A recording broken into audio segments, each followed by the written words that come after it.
I think we're living through a crypto reformation, and there's going to be a great exodus from the fiat currency system. I mean, Mark's right about one thing. If you look at the swap curve, you look at the interest rate curves, it's flat. I mean, 2-year money is the same cost as 30-year money. I mean, they're all surging up today, but like 245 basis points for 2 years versus 30 years.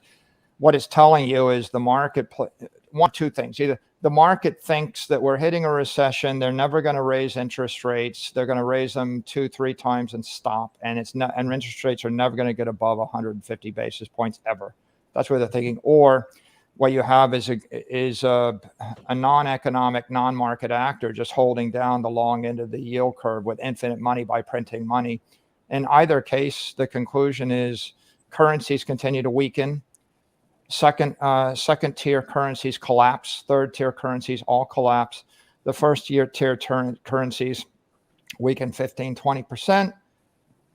And I think if we come back to the big theory of money here, right, under the gold standard, if the dollar was backed by gold, it was stable, to Mark's point. But if we thought about it deeply, gold is not perfect money. Gold has actually got a half-life of 35 years. The reason the dollar was stable was the economy was growing on average 2% a year, and the supply of money on average was growing at 2% a year.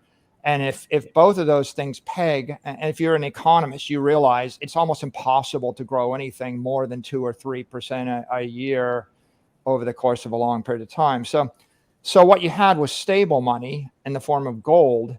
We never had good money, right? We never had hard money. If we had perfect money, the value of the dollar wouldn't have stayed constant. The value of the dollar would have increased by 2 to 3% a year. And over the course of 30 years, you would have doubled your wealth by just saving money or more. And everything just keeps getting cheaper. So under perfect money, you have deflation. Under gold money, you have constant prices. Under fiat money, you have rampant inflation. And most people, they've got this fiction that, even if you look at official government documents, they keep talking about purchasing power, and they calculate it based on CPI, and they tell you that your money lost 95% of its value. That is not true, right? If you look at the last 100 years, take the US dollar. I'm sitting in a house that cost $100,000 in 1930. I have the bill of sale on the wall, and Zillow thinks it's worth $28 million right now. The money lost 99.5% of its value over 80 to 90 years. And if you back calculate the real loss of purchasing power against a market basket of scarce assets of the US dollar, you conclude that we're really inflating the currency 7 to 8% a year every year for 100 years. It happens to correlate closely with the S&P index, which has been going up 10% a year for 100 years. We're back to my 2% economic growth point of view, which is you get the money supply plus 2 or 3% in the economy. Once you do that, what you realize is the very best currency loses 99.5% or 99.8% of its value over 100 years. Every other currency loses 100% of its value over 100 years. Right. Now, the real question is, what do you adopt as your treasury reserve asset? And if it's currency and currency derivatives in dollars, you have made the institutional decision to surrender 99.5% of your assets to the government over the course of 80, 90 years. So I guess the metaphor would be, what if Anthony, what if I told you I was going to make you 20 years older so that I could be 20 years younger? And what if I told you I was going to take all of your children and accelerate their age to age 75 so that I, at age 65, could be rolled back to 30 because I'm so brilliant that I know your future and I should run the country for you for another 30 years? What you really have is a parasitic situation where you're siphoning off the life force and the energy from the working class to the property class, from the free market to the centrally controlled government, to the government, from market programs and free commerce to the wards of the state and to the government initiatives, right? And from peacetime pursuits to wartime pursuits. Yep. And that's been going on since time immemorial, for 10,000 years. It's the story of every empire, every city-state, every country. And the only choice you had in the last 10,000 years was maybe gold, but gold was never perfected money. It was always, it's double imperfect, right? It's losing 2% of its value a year, and also is getting debased by whoever controls the mint, and it's also getting seized. So gold is like triple imperfect money. We didn't have anything that looked like theoretically perfect money until January 3rd, 2009.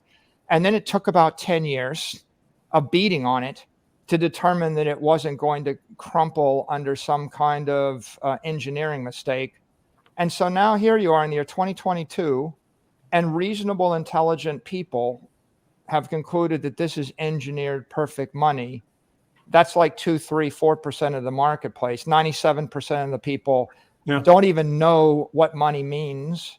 And if you don't know what money is, then you couldn't actually go on a search for engineered perfect money. And if you look at the Russians and the Chinese, they've all been hit with a 2x4 in the head, and they've been invited to consider whether or not a Treasury Reserve strategy of holding fiat currency and credit derivatives is in fact perfect money. And now they know it isn't perfect. And they either have to look back to the 19th century and gold, which was the best idea for 10,000 years, but a crappy idea that failed 5,000 times. Or, and we know why, because it's centralized and you can debase it. Or you roll forward to the 21st century and you ask, is there a better idea? And Bitcoin is the better idea, wrapped in all the crypto technology that comes with. So what's going to happen, right? Intelligent people are going to watch YouTube, and they're going to realize that the currency has a half-life, right? The US dollar had a half-life of 10 years, and now it has a half-life of 5 years. Mm-hmm. And every other currency has a half-life of 3 years. Gold has a half-life of 30 years. Bitcoin has a half-life of forever, infinite, forever. Once people figure that out, you have a mass exodus, an evacuation, not from Europe to the New World, but from real space to cyberspace. The money goes from analog to digital, and it goes from unencrypted to encrypted. And the only place you can run to save your life force, to avoid, in essence, what is a heat death or an energy death by having all the energy sucked out of your body, is you have to encrypt your life force, right, on a network which is beyond nation state control. And there's one of them, right? Bitcoin, that's what we're talking about.